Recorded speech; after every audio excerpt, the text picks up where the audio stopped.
Good morning to everyone. Can everyone hear me? Yes. We're going to have a little presentation here. We're just going to talk about understanding your risk for heart disease, and it's going to be more focused on the event at hand on women. So hopefully we have some question and answers session at the end of this presentation. So what we're going to focus on is knowing your risk for heart disease.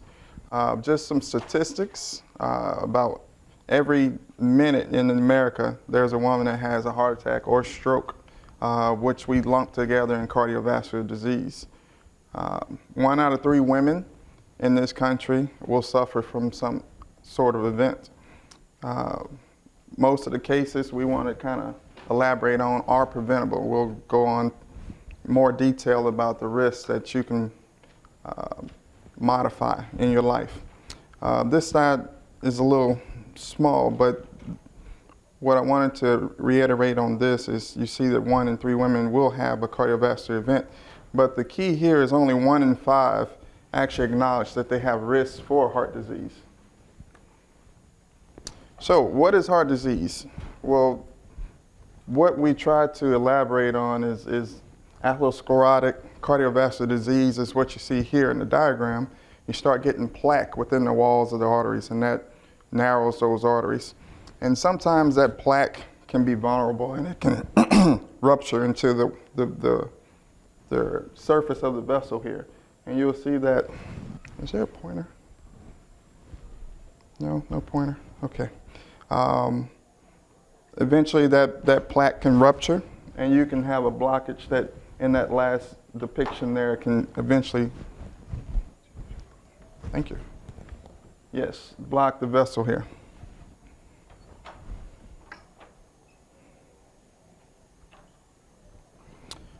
What I wanted to bring to focus on this slide is hypertension, high cholesterol, obesity, diabetes are the main risk factors.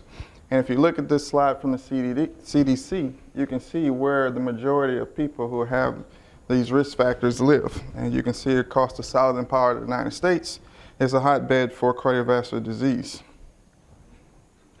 So a few things that we wanted to kind of discuss and kind of bring to the forefront, some myths and facts. One of the myths is that heart disease is a disease of men, and when in fact, 1 out of 3 women have some sort of event. And like I said earlier, that equates to almost 1 heart attack or stroke with every minute. Another myth is cancer is a leading cause of mortality for women, and that's not true as well. It's heart disease. One thing that we'll also iterate that if you extrapolate stroke out of heart disease, stroke it by itself is the 5th leading cause of death. But we tend to lump stroke together in cardiovascular disease. Here's a percentage breakdown slide from American Heart Association from 2017, and it kind of shows you the attributable deaths in this country, whereas coronary heart disease attributed for 42% and stroke by itself was 17%.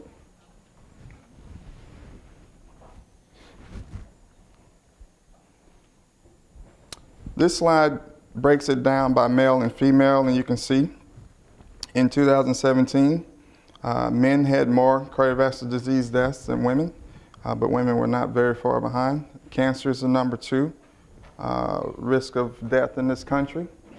What CLRD stands for, that's chronic lower respiratory disease, COPD, bronchitis, things of that nature.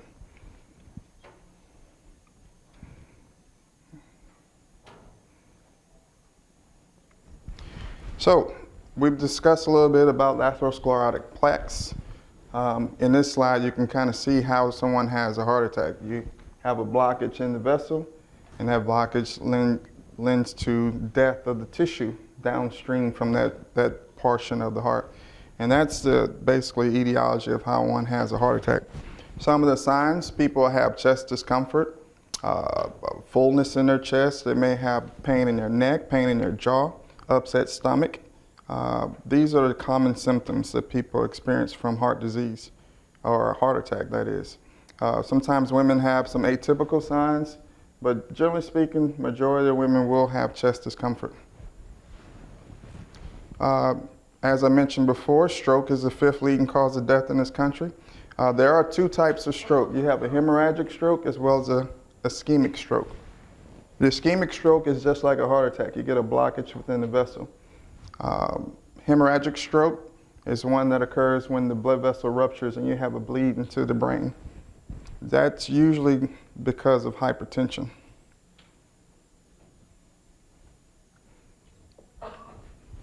Certain signs of a stroke, as well as a TIA, which is a transient ischemic attack. That is basically a mini stroke. You have the same signs and symptoms, but the stroke resolves shortly thereafter. So a sudden numbness, weakness of the face, arm, on one side of the body especially, trouble with seeing or vision. Sometimes you can have a severe headache, especially in the hemorrhagic stroke form, confusion, difficulty with balance or walking. Those are the significant signs of potential stroke. So now we'll get to more of the risk factors for cardiovascular disease, stroke and heart attack. The biggest one, or one of the larger risk factors is cholesterol. So it's very important to know your cholesterol numbers. In order to reduce your risk, you need to know what your numbers are. And basically cholesterol is within the foods you eat, fried foods, animal fats, things of these nature. So you get that in anything you intake into your body. This slide is a general guideline. And again, these are guidelines that your physicians use to treat you. But people always want to know what their cholesterol number should be. If you can see, what's desirable for a total cholesterol is under 200. You have certain criteria, breakdown of cholesterol. This is a panel of all the cholesterol levels we check within the bloodstream. You have the good cholesterol, which is the HDL. We kind of let people remind them that H for happy, the happy cholesterol, you want that as high as possible. That cholesterol is actually responsible for helping the bad cholesterol get taken to the liver for processing. So it kind of picks up the cholesterol that would be hanging around in the arteries and causing blockages. So optimally, we want that over 60. The LDL, the bad cholesterol, the lousy cholesterol. In certain individuals, if you have heart disease, we want it under 70. If you don't have heart disease, under 100 would be your goal. And triglycerides. Triglycerides, we like them below 150, but we don't treat them until they get very high here in the almost 400 range.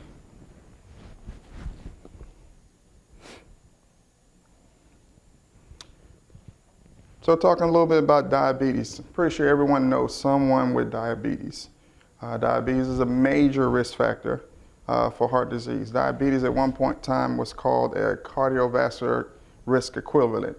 Basically, if you had diabetes, your risk of dying from a heart attack was almost as equal as somebody who had known coronary disease. Women are 2 to 4 times likely to die from heart disease if they have diabetes. So this is a major risk factor that needs to be managed.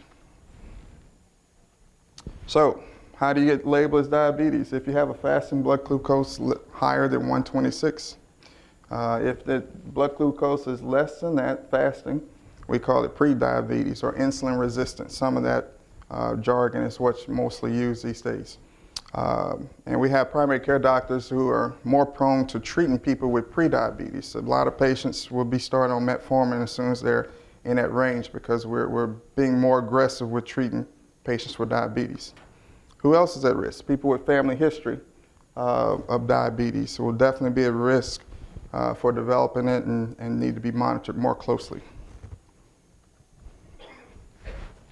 Some risk factors that you can't change, just your ethnicity. Hispanics, African Americans, Native Americans are at high risk for developing diabetes and they subsequently have a higher risk of having heart disease. On to the next risk factor, let's talk a little bit about high blood pressure. There have been some changes with how we label people as hypertensive. The numbers have changed. But the biggest thing we want to reiterate is diabetes is a silent killer, and it's something that needs to be controlled. With high blood pressure, you're at risk for strokes, you're at risk for heart attacks, you're also at risk for renal failure. It's probably the number one cause of patients on dialysis. If you can see this is the groups that are at risk. People have relatives with high blood pressure. As soon as you start reaching age 35, 40, you need to be screened for high blood pressure. It should be routinely, blood pressure should be taken on your primary care visits. People who eat a lot of salty foods, fast foods, things on the go, always has a lot of sodium in it. So you need to be mindful of that. Excuse me. Other people at risk, people who drink too much alcohol, those who have kidney disease already. Something that's interesting here, pregnant women are at risk. They have a syndrome called pregnancy-induced hypertension or preeclampsia. Both of them lend to patients developing high blood pressure at an early age. So these are the new numbers that are our guidelines of treating patients with hypertension. Normal blood pressure is considered the top number, the systolic less than 120, and the diastolic less than 80. If your blood pressure and the top number is in the 120s range, that's considered pre-hypertension or is slightly elevated. And stage 1 hypertension is when it's in the 130s range and in the 80s diastolic. So some tips, kind of managing your blood pressure. Obviously you want to eat healthy, more fruits and vegetables, less processed food. The recommendation is to keep your sodium daily intake less than 1,500 milligrams. And obviously to do that, you're going to have to count your calories and kind of make sure you watch the labels of everything you actually put into your mouth. So that's going to be something that you have to be mindful of. Stress definitely contributes to elevated blood pressure as well. AHA guidelines always recommend 150 minutes of exercise weekly. That's about 30 minutes a day for 5 days a week of moderate physical activity. And that's not going to the gym or lifting weights and things like that. It can be something as simple as yoga or something as simple as walking around your neighborhood consistently, 30 minutes a day for 5 days a week. So very important. To be active, you want to make sure that you focus on this and set aside time for that physical activity. Schedule it into your day, whether it's on lunch break, 30 minutes of your lunch, or whether it's in the evening when you get home from work. You want to make sure you get that 30 minutes in.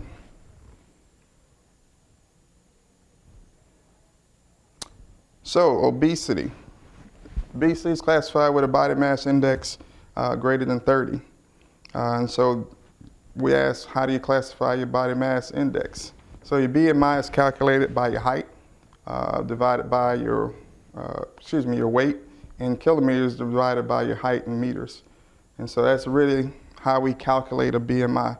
So the BMI doesn't take into account your structure. You could be a muscular person and still have a body mass index that puts you in the obese range. And so it's very important that we kind of know where you lie, and so you want to try and get your BMI in the normal range as quickly as possible. So some tips. Tips for losing weight. Obviously, it goes back to being active and consistently exercising. We always want people to avoid the fad diets. There's a lot of people doing the keto diets these days, and I've seen a lot of people have success with that, but what are you going to do long term? And the literature is not as clear as to what's going to happen with all this fat you're intaking long term. We're kind of waiting to see where that goes, but people have had success with that. But I think what I tell my patients is the keto diets kind of give you a guideline that, hey, get away from the processed foods, eat more vegetables, Watch your meats and your proteins, lean meats and proteins, things of that nature. But the carbs, reducing the carbs is a good thing, your starches. But it's about, are you going to have any or small portion sizes? Again, healthy eating, fruits and vegetables are key. Get very good vitamins and minerals in them, things you need for overall health. Whole grains, you have to watch that. We have to substitute, or we try to substitute the flours and things like that, your breads, for more whole grain products, and so implement that into your diet.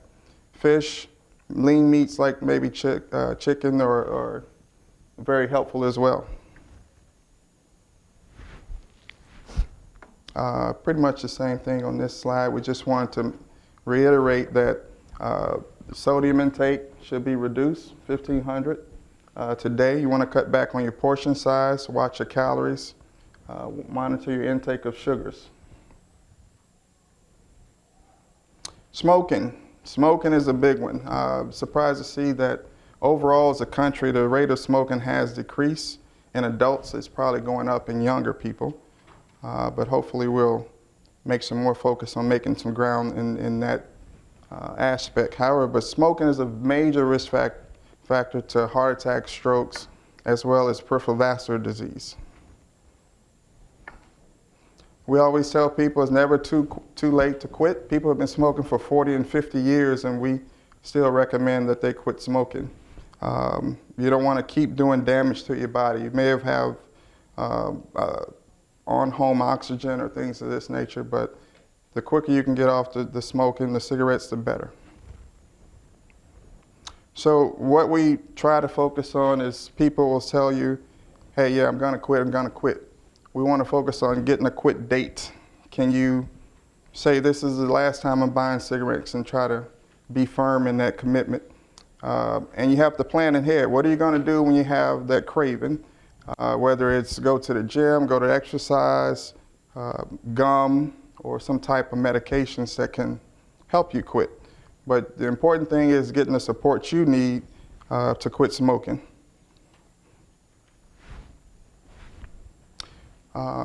Risk factors for stroke. We put this slide in because some of the risk factors for stroke that women have are a little bit different from men. Pregnancy and preeclampsia can in itself be a higher risk for patients, women, to develop strokes longer term. Birth control pills as well. We know that they have certain risks that people make more clots and potentially have higher risks of strokes. Hormone replacement therapies. Women who've had total hysterectomies and had their ovaries removed and may be on hormone replacement have shown that they have higher risk of strokes. And obviously everyone who's had the risk of atrial fibrillation is at a higher risk of having a stroke. Family history. So this is something that you cannot modify, so you kind of dealt the genes you're given. But I try to reiterate that if you do have this in your family, you have to do a little bit more to try and reduce your risk. Those who have family history have to exercise a little more diligently to reduce those risks, and obviously watch what they're eating in their diet and be a little more vigilant on their health. This slide kind of reiterates all the numbers that you need to be aware of, your cholesterol, and not just the total cholesterol, but your whole breakdown of your cholesterol, which you would be able to get from your primary care doctor. You need to monitor your blood pressure, things that you get checked at this health fair. Check your blood pressure, your fasting glucose.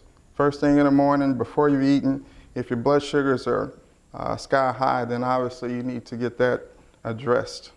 Body mass index we've discussed. Try to get down to the normal range, especially if you're in the obese or very obese range. For women, the waist circumference, you shouldn't be wearing anything over a 35-inch in the waist.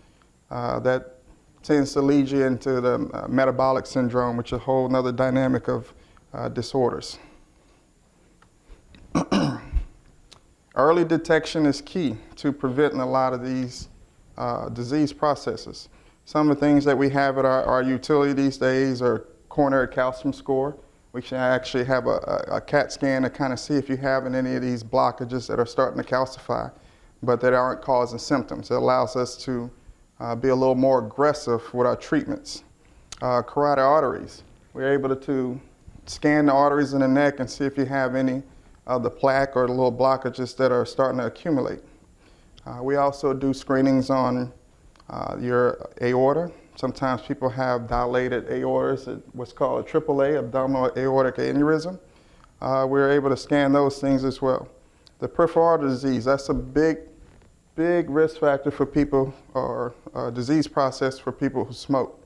They end up getting blockages in their legs and potentially need toe amputations down the line. This also occurs a lot in diabetic patients. Our electrocardiograms is things we use to diagnose people with heart disease, treadmill tests to see if you're having any symptoms, or try to see if there are any electrocardiogram changes with exercise. And our echocardiogram is a tool we utilize to see a lot of different things, mostly heart failure, and make sure the heart function is pumping like it's supposed to. This is basically kind of use all the things we use for the EKG for to diagnose irregular heart rhythms, things like AFib, kind of see if you're at risk for heart attacks or previous heart attacks, see if your heart is going fast, if you're having shortness of breath. The coronary calcium score, basically like I described, is a CAT scan that we kind of surface level, kind of see if there are any blockages in the arteries in your heart. This slide kind of states what type of vascular screenings we do. One kind of mentioned there previously about the carotids. We scan the carotids with an ultrasound. This is the screening for the AAA there. We kind of scan and make sure there are no aneurysms, and as well as on the peripheral side of the peripheral artery disease. So these are all modalities that encompass cardiovascular disease. So the important thing, the take-home message here is to be active. Want to make sure you manage your weight, healthy eating, more fruits, vegetables, nuts, things of that nature. If you do smoke, you need to quit smoking as soon as possible. Knowing your numbers is very important because you have to know where you're starting and where you're going. So those numbers, blood pressure numbers, cholesterol numbers, these are very important. Your blood sugar numbers, hemoglobin A1C, it's not something I didn't touch on, but that's kind of your long-term number that if you do have diabetes, is that number trending downward. Reducing your sodium intake, very important. Everything you buy in a box in a store has got a lot of sodium in it. Anytime you stop at a fast food restaurant, it's got a lot of, or even a sit-down restaurant, a lot of sodium in it.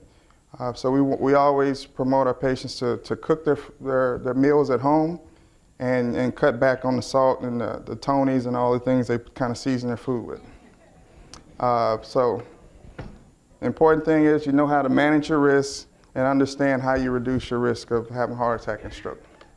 We'll take questions.